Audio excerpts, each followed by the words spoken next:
Good afternoon. Hope all of you are doing well. Today is Thursday. We're learning Maseches, Yevamos, daf Chav Dalet, and daf Chav Hey Amud Aleph. We'll be going up to the Mishnah, which is 2/3 of the way down on Chav Hey Amud Aleph, and then we'll be back in person on Shabbos, just out of town again tonight. So let's get started at a fresh Mishnah. We know that we've been discussing, of course, the halachos of Yibum. Who is the ideal person to do the Yibum? Is it the oldest sibling? Is it the youngest sibling? Is it the Bechor? Is it not the Bechor? That is what this Mishnah is discussing. The Mishnah writes on daf Chav Dalet Amud Aleph, about 10, 12 lines down, mitzvah begadol liyabim. The mitzvah is for the older child, seemingly the older son who's still alive, to do Yibum. But if a younger child chapterain and he said he really wanted to do the Yibum, so then under those circumstances, the Yibum works. Zacha, he was the one who was zocha to do the mitzvah, and he is the one who will merit to marry this widow. Says the Gemara, where is this learned from? It's learned from a pasuk in Chumash. But first we're going to read the whole pasuk so that we kind of have the pshat level, and then we'll see how the Gemara deviates from the pshat level. The full pasuk reads like this: V'hayaha bechor asher teleid, the oldest child that is born, yakum al shem achiv hames, will be named after the brother of the father of the Yavam. So the person, it'll be named after the person who died. Al shem achiv hames, v'lo yimaches shemo Yisrael, and his name won't be erased from the Jewish people, from Yisrael. So it says the Gemara as follows: Tanu Rabbanan, the rabbis learn this pasuk tremendously differently. How do they learn the pasuk? So the Gemara says as follows: The Hayoha Bechor, says the Gemara, Mikan she mitzvah begadol yabim. In the pasuk, the basic pshat of the pasuk was that when we were talking about Bechor, we were talking about the firstborn child of the Yibum marriage. However, the Gemara's drasha on V'hayoha Bechor refers to the fact that there is a mitzvah on the older living brother to be the one to do the Yibum, not kipshuto, not like the basic understanding of the pasuk. And what does the pasuk mean when it says Asher Teleid, the Bechor Asher Teleid? This Gemara is Prad La'islandist. This comes to exclude a woman from Yibum who is not able to have children. She's infertile. She'ein yoledes, because she can't have children. How can you be Yakum al Shem Achi Bames? That's impossible. You can't have kids. Yakum al Shem Achi. We said that the child is going to have a name that's established in the name of his father. And we thought this would mean that the person would get the same name as the father who died. Not correct. The Gemara darshans in the Brisa right here, L'Nachala, that's a reference to the inheritance, that the inheritance will be given over from the brother who died to the brother who was the Yavam. Says the Gemara, Ata Omer L'Nachala, you learned this pasuk shalopik kipshuta. You learned this pasuk to say that when it says Yakum al Shem Achiv, not that we name the child like his father who died, but rather that it's referring to inheritance. So it suggests the Brisa, Eno Elo L'Shem. Maybe Itaka is Kipshuto, like the pasuk actually means, Yosef, Koronosa Yosef, Yochanan, Koronosa Yochanan. If the man who died, and now they're through Yibum, there's a son who is in his memory. To maybe the pashtus of the pasuk is that we call him that way in his name, whatever the person's name is, we carry it on. Says the Gemara, that's not correct. Ne'emar kan yakum al shem achiv, v'ne'emar lahalan al shem achehem yikru b'nachal asam. We have two different psukim, and the other pasuk was mashem ha'amur lahalan nachala. Just like the other time that we had a usage of the word shame, it was a reference to nachala. Af shem ha'amur kan lenachala. So the Brisa says we cannot learn the pasuk Pshuto, because we have a Gzera Shavah that forces our hand. What does the rest of the pasuk mean? That we should do Yibum so that the man who died without children, his name should not be erased from the world. He should have some progeny in the same name as him. Says the Gemara, Prat l'sris shishmo machui. This comes to exclude someone who is a sris, a man who is not able to have children. He is infertile, he is sterile, and because of that, his name is already machui, shishmo machui. So him getting married to the Yevama doesn't service anything. It doesn't help at all. It doesn't solve the problem that the Torah was trying to solve with the mitzvah of Yibum. Good. All of that is part one. That's the Brisa, which darshans the pasuk in a very unique way, very far away from pshat. And Rava calls it out. Omar Rava, 1/3 of the way down, on Chav Dalet Amud Aleph. Rava says, Afal gav de b'chol Torah kula ein mikra yotze midei pshuto. Even though in general, when it comes to psukim and chumash, we always have a frame of reference, which is called pshat. The basic pshat of the pasuk has to have some relevance. In general, says Rabbi, that's true, but not here. Hacha, over here, asoi gzera shava, the gzera shava that we learned from shame and shame, the gzera shava we learned just a few lines ago, was so powerful that it forced us to learn this pasuk shelo kipshuto, apikte mi pashte legamre. We therefore uprooted the basic pshat of this pasuk altogether. This pasuk is not being learned kipshuto at all. Think back to the different elements of the drasha. We're not naming him like his father. It's a reference to inheritance. When we say Bechor, we're not referencing the son that was born out of the Yibum marriage. We're talking about the older of the living brothers should be the one to do the Yibum. Totally not kipshuto. The Gemara pushes back and says, wait 1 second. This is actually a parenthetical comment. Vilav gzera shava. If not for the fact that there was a gzera shava, hava amina shem mamish, would we have in fact learned this pasuk to be literal, that Yosef, if his name was Yosef, then the son who was born, the new child who's born from the Yibum marriage, his name would actually be the same as his father who died? Is that true? Says the Gemara. If that's true, then who is the pasuk? The first person, second person, third. Who's the pasuk talking about? The pasuk that we just read says, "V'hayoha bechor asher teled yakum al shem achiv hames v'lo yimachesh shemo misrael." That the bechor who is born, Yakum al Shem Achiv Ames, should be set after the name of his father who died. So says the Gemara, Leman Kamizahir Rachmana. Who was the Torah talking to? If you want to learn the pasuk Kipshuto, who was the pasuk talking to? Ili Yavam. If the pasuk was speaking to the Yavam, it shouldn't say Achiv. Yakum al Shem Achicha miboile.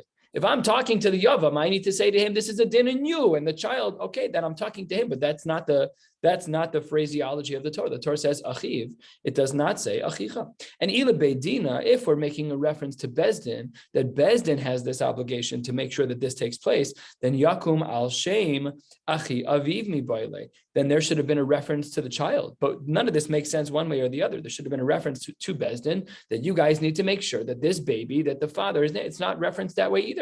So says the Gemara, this is not a very good question, and maybe really the pasuk could have been learned kipshuto.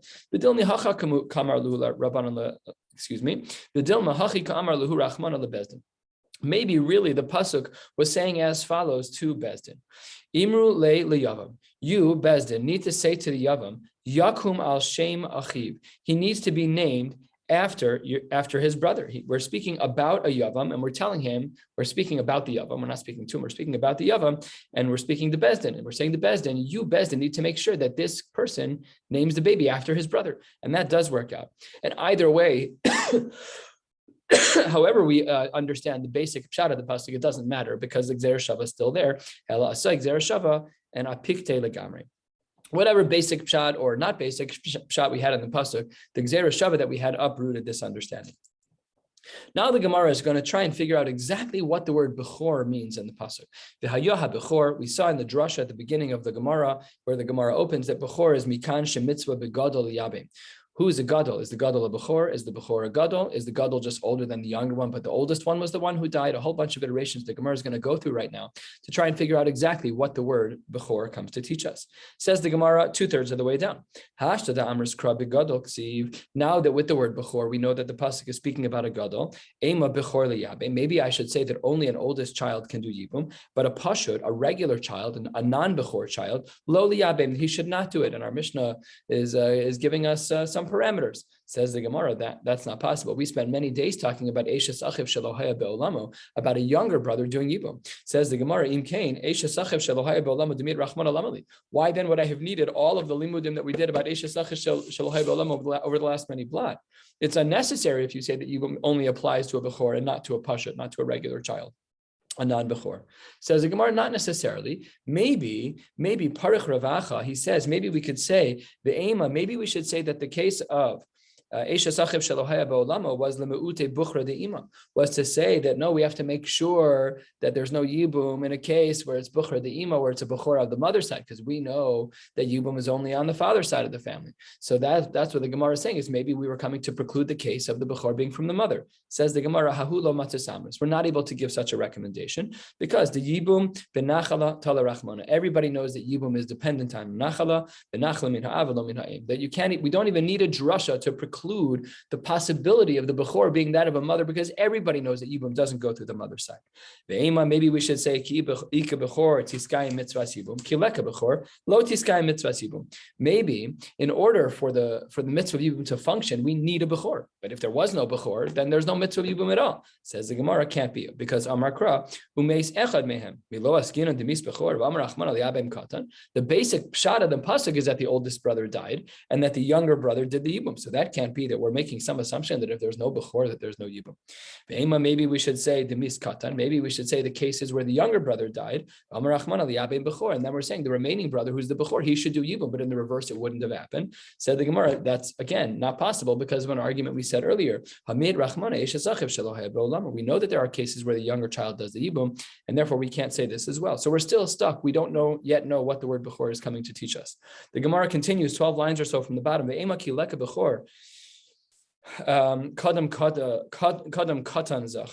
is no bechor, that's when a katan is able to chap a rayin and marry the Yevama. However, if there was a bechor around, and then the katan tried to be to chap a rayin, then the Gemara says no, katan maybe lo zacha. Maybe that's what the word bechor is coming to teach us. Says the Gemara again, not possible. It's when the brothers are together. What does that mean? The brothers are equals in a certain way. Of course, there is a bechor and there is a pashut, but in regards to yibum, they are equals, and that's why our Mishnah says that if the katan he's zochet, then he is able to marry her. So that can't be either. So it's 8 lines from the bottom, 7 lines from the bottom. Maybe the Gemara says that when there actually is a bechor in the family, lehadar agadol, we should focus in on the gadol. We should do all of our best that he should be the one to do it. And kileka bechor ein chozer netzel gadol. But when there's no bechor, we don't chase after the gadol. Maybe that's what the word bechor is teaching me. Says the Gemara, that can't be either, because had that been true, alama tani Abaye Kshisha, why did Abaye Kshisha teach the following? Mitzvah begadol yavim, that there is a mitzvah for an older child to do yibum. Lo ratza, if he doesn't want to, what do? And lo ratza, and if the katan doesn't want to do yibum, then chozer netzel gadol, we go back to him. So that brisa makes no sense if we are to say the assumption that we only go after the older child when there is a bechor. That doesn't make sense. So it says the Gemara, that's not a problem. Ki bechor. Maybe we should say ma bechor bechoraso garmalo. In regards to a bechor, maybe we'll say the fact that he is a bechor is what caused him to be the one who's focused on. Af gadol, even an older child who isn't a bechor, gdulasa garmalo, the fact that he's the oldest makes him the focal point. And that's another reason why we can't say this possibility that when there is a bechor, we follow after the gadol, and when there isn't a bechor, then we don't follow after the gadol. The Gemara says, "Ve'ema." Maybe we should say, "Kimiyaben bechor lishkol nachala." That only when there's a bechor, that's when the nachala follows him. When the yavam is a bechor and the brother who died was younger, then he gets the nachala of his brother. However, kimiyaben pashut. But if the person who did the yibum was a pashut, was a non-bechor brother, he was just a regular brother, not the oldest. Lo lishkol nachala. Says the Gemara, that's not possible either to say that a younger brother doesn't get the inheritance, because Amar Kra Yakum al Shem Achiv, because the pasuk says that he did his job. Yakum al Shem Achiv. He did that. The younger brother, he married the Yavam, and they had a child. He did exactly what the pasuk in Chumash said. He did his job. He got married, and he was Yakum al Shem Achiv. So then says the Gemara, well, fine, we've exhausted so many of these possibilities. Turning to the top of Chaf Daled Amud Beis, L'may hilchasa. Why then did the Torah go out of its way to add the word bechor? If it didn't even mean the pashtus, was just for drasha, what is it coming to teach us? Says the Gemara, L'may hilchasa ligriusa. It's for a limiting negative factor. It's really not so negative, it's just a limiting factor. Ma bechor eino notel birraui ki b'muchsak. Just like a bechor is not able to take money that was only birra'ui, that was fitting for his father to receive, but he had yet to receive. So in other words, the bechor is eno notel birra'ui ki b'muchsak. He doesn't take money that's supposed to come to his father before he dies, like he would take the money that is in his father's bank account. And because that's true of him, Avhai, even the brother, the Yavam, who is taking over for his brother who passed away. So Ruvain died, Shimon is taking over. He's marrying Ruvain's wife Rachel. So he gets his brother's Yerusha, but only whatever is kibbeh muchzak. Eino notel v'ra'oi kibbeh muchzak. He doesn't get the theoretical money, which is the ra'oi. He only gets the money that is muchzak. That brings us to a new Mishnah on Chaf Daled Amud Beis. Let's continue. If a person is nitan, Rashi says 5 lines down, nitan chashud, klomar shetoanin alav divrei la'az. People are saying rumors about him that he was inappropriate with a shifcha, and then v'nishtachara, and then she was freed. So then halachically he can marry her. In theory, we'll see whether or not that's appropriate. Oh, al ha'ovedes kochavim v'niskaira, or there were rumors about him having been with a non-Jewish woman, and then she converted. Harei zeh lo yichnos. It's not appropriate for them to get married. Rashi is 6 lines down. Dibur hamaschal lo yisa'ena. Rashi had a little bit of a different language in our Mishnah. Our Mishnah says lo yichnos and Rashi says lo yisa'ena. Either way, what does Rashi say? The reason why they shouldn't get married is mishum la'az shelo yomru emes haya hakol harishon. Because if there are rumors about the ovedes kochavim, and then she's niskaira, she converts, and then you marry her, everyone's going to say pasha that you were with her the whole time. Obviously, that's the case, and we don't want those rumors to be validated, even if they are true. We don't want that to happen, even though it's technically mutter to get married. We'll ask this question a little bit in the Gemara. So there's a rumor. So we'll ask this question in the Gemara. But nevertheless, it's not appropriate. What if somebody actually did? There are rumors about a man and an ovedes kochavim, and then she's niskaira, and then they end up getting married against the rules. V'im kanas, what should he do? So ein motziin miyado. We don't force them to get divorced. There's no halachic issues per se with their marriage. She's a new woman. An ovedes kochavim who is niskaira is a new woman.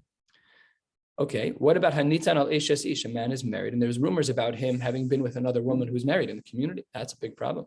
V'hotziuha mitachas yado. V'hotziuha is a language of others were motzi. In other words, Rashi says 9 lines down or so. Hanitzan al Eshes Ish v'hotziuha bezdin. Bezdin removed them from the marriage. Even there, if they broke the rules and did get married, in contrast to the Shifcha Ovedes Kochavim, where if they anyways got married, we say that they can stay together. By an Eshes Ish, where Bezdin says you need to get divorced, there, even if they force the wedding, then we don't allow them to stay together. End of the Mishnah. The Gemara opens with a diuk. Ha giores miha havya. It does still seem to be the case that if this woman, this Ovedes Kochavim, goes through the process of giur, l'shem kiddushin, l'shem nisuin, the only reason, seemingly from the Gemara, the only reason that she's going through with this gerus is because she wants to marry Ruvain and non-Jewish woman Christy. So they had some type of relationship that was on the fence of inappropriate, or in fact inappropriate. All of a sudden, she's becoming a giurus. It's obviously for Ruvain. So this is gerus l'shem kiddushin, a very big discussion in the poskim, and very, very complicated when people convert specifically for these purposes. As we'll see in a moment, the Gemara may not like this as a possibility, because the implication of our Mishnah is that Gioris Mihahavya, that it in fact counts, or a Minhu. How can that be? We have a Mishnah that doesn't agree with our Mishnah. If our Mishnah implies that a Gioris L'Shem Kiddushin is appropriate, how do we understand this Mishnah?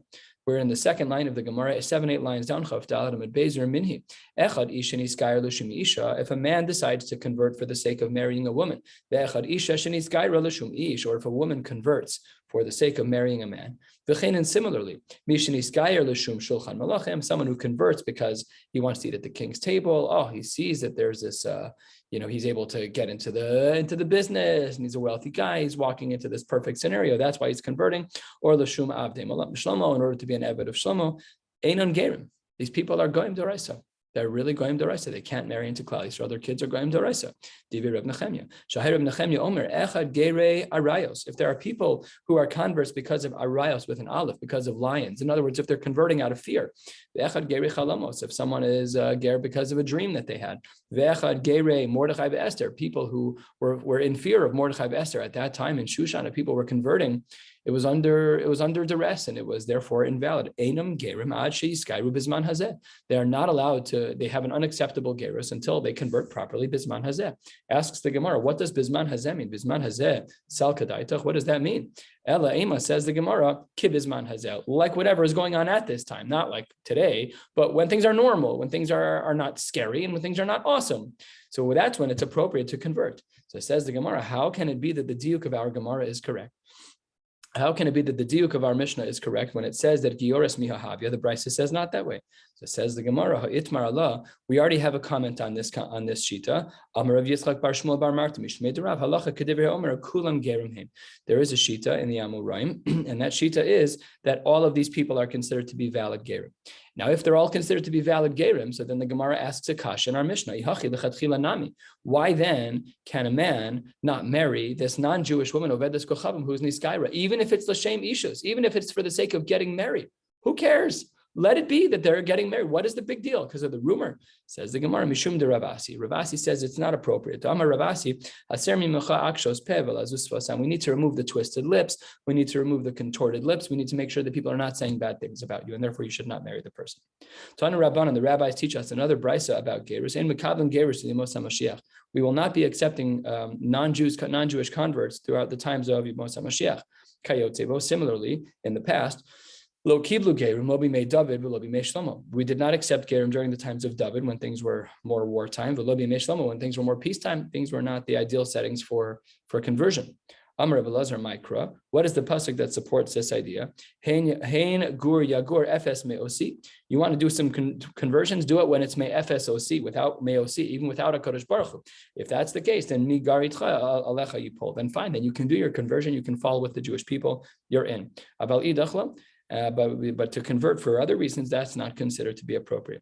So this Gemara, this little brisa, seems to go against the previous Gemara, because the previous Gemara concluded halacha kedivri haomer kulam gerim heim. Yet over here we see in this brisa that in the times of David and in the times of Shlomo and the times of Moshe Mashiach that no gerus is allowed. So these two Gemaras are astira. And again, this is a very, very big discussion in poskim as to how we navigate this. We know these stories. Everybody has someone, either 1 degree or 2 degrees of separation in their family. You know, it's a nice Jewish guy who marries a nice Catholic girl. She dunks. She goes into the mikvah. Even if it's an Orthodox conversion, the question is it still valid? We're not talking about the other conversions, that's for sure. Fine. Halfway down, in regards to the case in our Mishnah where we said that there were rumors between a man and another woman in the community. So says the Gemara, Amar Rav ube Edim. The case of our Mishnah was that there were Edim who saw Ruvain alone with another man's wife, with Shoshana, with another person's wife. So says the Gemara, if there's Edim, Amar Rav Sheshes, that can't be. Amina, I say about Rav's comment, Ki noim v'shachiv Rav, Amar lahai shmaitza. He must have said this line when he was dozing off, because it doesn't make any sense. Why doesn't it make any sense? Because the Tanya, the Brisa writes as follows: Hanitan al eshes ish. If there is a man who has claims about him that he's been inappropriate with another person's wife, and Bezdin divorces them, forces them to get to separate. And then she marries another man. So again, there's the Nitan, there's the man that Ruvain, there's the woman that Ruvain was supposedly with. Let's say her name is Shoshana. And then there is Ruvain's actual wife, which is Rachel. So then here's the case. So there's Ruvain and Rachel, and Ruvain is having an inappropriate relationship of some kind with Shoshana. And then he gets divorced from his first wife, from Rachel, but then he marries a totally different person altogether. So now the rumors have stopped about Shoshana because he's married to somebody else and nobody's saying the rumors anymore. Then if after they get divorced, if he goes back and marries Shoshana yet again, lo yotzi, then they don't have to get divorced. Im kines lo yotzi. Hechidami, what's the case? Because Rav said that there must have been Edim, but says the Gemara, Edim, if in fact there were Edim, even if he were to marry somebody else in the meantime, he marries Leah in the meantime. But so what? Even if there was to be a break in the kol, a break in the rumors, we're going to discuss rumors a little bit more. Who cares? My have. At the end of the day, it's asr lebal, asr leboal. If there were Edim that the two of them were together, why would he ever be allowed to marry Leah? Reuven can never marry Leah because she's asr lebal, asr leboal. Ella, it must be elalav. It must be, and this is why the Gemara is sharp against Rav. This is why Rav Shesha says elalav deleka edim. The time of the asa acher v'afseke lekala. It must be that there were no edim, and the reason why we would make a distinction as to whether or not there was a break in the rumor. If there was a break in the rumor, if Sikei Kala, if there was a break in the rumors that people were saying, then the couple can stay together. And if there was no break, then they cannot stay together. Halavachi, if there was no break, mafkinon. So then if the rumors were still consistent, then they have to get divorced. Amar lach Rav, how would Rav respond to this brisa? No, he says, Hu adin, da'afagav delo asa acher va'af Sikei lekala. The halacha would be the same way, that they don't have to break up their marriage. If Ruvain ends up marrying Leah, the woman with whom there was some kind of inappropriate relationship, he says that they would not have to get divorced no matter what. Only if there were edim mafkinan. Edim lo mafkinan. V'hachi kamar. Here's how Rav understands the brisa. Even though there was a wife in between that broke up the rumors, he was married to Rachel, and now he's married to Shoshana. And the woman that he was talking to when he was married to Rachel was Leah. So he's married to Shoshana. When he's married to Shoshana, clean and clear, nobody's saying anything negative. So says the Gemara, you still should not get married, but there's no edim. Says the Gemara, how can you say that? When do we say that Bezdin will remove the husband after Ruvain and Leah are having conversations or having interactions that they should not be having, that's only kishein labanim. That's only if she does not have children from another marriage. About yesh labanim, but if she has children from another marriage, lo seitze, she should not be divorced from the man that she's with, because that then has implications about mamzerus in the community. Being bo edi too might, if in fact there were edim that they were together, afilu yesh lakama banim teitze. But if we have edim, then taka, they would absolutely need to be separated because asr laboa. And Rav Mukila Lamasnis, and Rav establishes this Mishnah b'yeshla banim v'yeshla edim. He establishes this case with a special ukimta where she has children and she also has edim. So says the Gemara, why did Rav give such a narrow view of the brisa? Asks the Gemara, what is the reason why Rav was giving such a narrow explanation of the brisa? Says the Gemara, the time the Ika Edim Mafkinan, and his logic was that if there were Edim, then they get divorced. The Ileka Edim Lo Mafkinan, and if there were no Edim, then they don't get divorced. Why doesn't he say an easier case scenario? Lukma, you should establish the case as B'Sha'in Labanim Afal Gav Deleka Edim. That's much easier. Then you don't have to engage the very complicated features of Edus. So says the Gemara, Omar Rava, he's really speaking in the name of Rav. He says, I'll tell you exactly why Rav was concerned with our Mishnah and forced the discussion of Edus. A beautiful, beautiful diuk in the Brisa. Take a look at this. Omar Rava, Masnisan Kshise. The Mishnah that we've been learning was difficult for him. Our Mishnah at the top of the page was difficult for him. Why? My irya datani hotziuha. The Brisa said that Bezdin separated them. When does Bezdin do things? When there's Eidus. So our Brisa, look at the Mishnah at the top. Our Mishnah says on the top that if in fact they, in the end of the Mishnah, Rav looked at the word hotziuha and said, it must be that there's Eidus because it's Bezdin. Bezdin doesn't work on hearsay. Bezdin works on a formal process of having Eidim. So Rav didn't have a choice. We had to say that the case was Eidim. So says the Gemara, my iri the tani hotziuha. Why then would our Mishnah would have said hotziuha, which refers to Bezdin? Listening hotzia. Had it been that it said hotzia, that the husband divorced her and not the okay, then you're right. But that's not what the Mishnah says. Elakol hotzia bebezdin ubezdin beedim hudamafke. That's gorgeous diuk from our Mishnah, one that Rav Sheshes did not pick up on apparently, or that Rav Sheshes had a different version of our Mishnah. And in fact, that's what the Gemara recommends. That's a possibility that maybe the Gemara doesn't recommend this. Some give another answer that really maybe our Mishnah isn't dealing with Edim, and Hani Masnaisa Rebbe. And our Mishnah is really reflecting the Shita of Rebbe, who has a very, very strict line in regards to scenarios that don't pass the test of the moral compass test. What are these cases? Detanya, the Brisa writes, Rochel, if there's someone who is selling perfumes. If the rochel is yotze, if a rochel is walking out of a person's house, a woman's house, v'isha chogeres besinar, and at the same time that he's walking out of the house, a woman is redressing herself. This was a garment that was worn for tznius, probably the equivalent to undergarments. So then, Amar Rebbe Hol Mechuar Hadavar, because the scenario is disgusting, we don't know exactly what happened. There's no edim, doesn't matter. Even without edim, teitze, marriage is off. And as well, rok lamalam min hakila. If there was some spit that was found on, so they had canopy bed, so on the sheet that was above, that was hanging above the bed, if they saw some spit on the top of that, so then says the Gemara that in a similar case scenario, that where there was a rochel in the house and they found rok lamalam min hakila, Amar Rebbe Hol Mechuar Hadavar Teitze. So the logistics here seem to be something along the line of that during Tashmish Hamita that she had possibly salivated in some way, and that it got near the rochel, near the guy, and he just kind of wiped it on the kila, something along those lines. The logistics are not super clear, but that's what Rashi seems to indicate. Either way, in this case as well, the last word on the page is mechur hadavar teitze, and according to him, according to Rebbe, you don't even need edim. So that would be another way to look at our Mishnah, which says that if it's nitan al eshes ish v'hotzio mitachas yado, even if it's not bezdin, but they should be divorced anyways because the scenario doesn't look right. As well, the Brisa continues on the top of Chaf Hamad Aleph, min alim hafuchim tachas amita. If there are shoes that are overturned under the bed, that also implies something's not right. Amar Rebbe hol mechur hadavar teitze, that because things don't look right, then they should get divorced. Says the Gemara, min alim hafuchim. Before we just look at whether or not the shoes are turned over, whose shoes are they? Says the Gemara, the place where shoes normally go was messed up. In other words, in order for intercourse, they disrobed, and the place where the shoes normally went was muddied because their floors were not like our floors. So if there were shoes there, you'd know if somebody's shoes were there from the morning, you're able to tell the difference. And that's what the Gemara says. Who do we paskin like in regards to our Mishnah? Do we say that our Mishnah is talking about Eidim like Rav, or do we say that they're talking about the Mechuar cases like Rebbe? Says the Gemara 5 lines down on Chaf Hamad Aleph, the Rabbi Hilchas HaKavaseh, the Rebbe. There's a different psakim. Some would say that our Mishnah is referring to Eidus, and some say that they're not talking about Eidus. How do we get out of this scenario where it seems to be that one brisa is speaking about the shita of Rav and the other is talking about Rebbe? So says the Gemara, Lokasha, habekala de pasik, habekala de lo pasik. It depends. In one case, that's where the kala is pasik, where the rumors stopped, and in another case, it's where the rumors don't stop.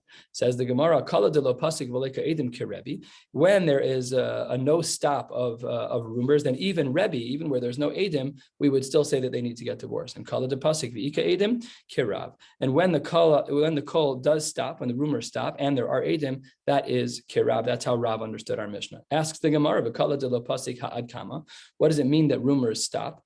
The rumors don't stop. So says the Gemara, Amar Abaye, Amar li aim. Abaye's mother said really his au pair because he didn't have a mother. His mother died in childbirth.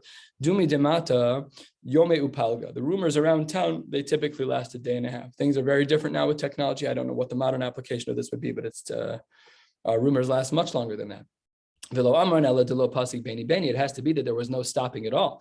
If there was any pause in the rumors at all, then they're considered to be stopped. Fine. We would only consider it to be an actual stop of the rumors if it wasn't done for yira. If it was just because you were afraid of the person who you were talking about, that's not considered a stop of the rumors. That's still considered a continuation of the rumors. You're just scared of the guy. And it doesn't apply to a person who has enemies. If you have enemies, so then we should fairly assume that they are the ones who are afsik leikala. Lastly, Tanan. Let's just learn the last 10 lines here. Tanan Hasan, we learned the Mishnah. Hamotzias ishto mishum shemra lo yachzir. That if you have a case of a woman who is divorced because of a shemra, she has a bad name and you divorce her, lo yachzir, you should not remarry her. Mishum neder. If she was the type of person who would make a neder and that bothered you and you divorced her because of that, then as well, lo yachzir. The case over there that we were concerned about, as Rashi highlights, is we're afraid that if she's the kind of person that makes nedarim a lot, so then, and when she was already married to somebody else, so then maybe the previous husband would undo his own get and say, I didn't know she made that promise. Had I known she made that promise, I wouldn't have divorced her, and then it would have been a problem of get lemafreya, of undoing a get lemafreya. Shalach le Rabba Barhuna le Rabba Bar Rav Nachman Yilamdeinu Rabbeinu. In a case like this, Kanas Mahu Sheyotzi. If this man who divorced his wife because of a shemra or because of a neder, so then Mahu Sheyotzi, if they force the marriage, then what should the deal be? Amar le Tanina, we already learned Hanitan al Eshes Ish v'hotziu mitachas yada apal pisha kanas yotzi. He quotes our Mishnah and says that our Mishnah is the same as that case. Amar le Midami, our Mishnah and this case are not the same. This case is where the woman has a shemra and where she makes a neder. Says the Gemara, Amar le Midami Hasam Hotziyuha. Our Mishnah is where Bezdin does the separation of the marriage. The Hacha Hotzia, here the man himself does the separation, not the same thing. But Rabbi Bar Rav Nachman must nisa nami Hotzia tonight. Oh, so he says no. He has a different gears than our Mishnah. He says that it's really Hotzia, and then they are still comparable. Says the Gemara V'akati mitami. Still, they're not comparable. Hacha Baal v'Hasam Boel. Over here, the case we have, they were already married. Over there, in the case on the top of Chaf Dalet in the Mishnah, that was a case of a Boel, of someone who's being inappropriate. Amarle Shapir Dami Ahadad. You're right that there is that they are still somewhat similar. They can be compared. They are still similar. Hacha Amar Rabbanan lo yichnos v'im kanas yotzi, and Hachanami Amar Rabbanan lo yachzir v'im kanas yotzi. The cases are similar enough, and they have similar halachas. So says the Gemara Velohi. Really, the cases are not comparable because Hasam alume alme lakala. In one case, the rumors are very strong, and Hacha Amrinan kambe bekala v'lese. And in one case, we say that the rumors are not so strong. So we're going to stop right here at this Mishnah, and we'll pick up in Yirtzeh Hashem on Shabbos. Wishing you all a beautiful day.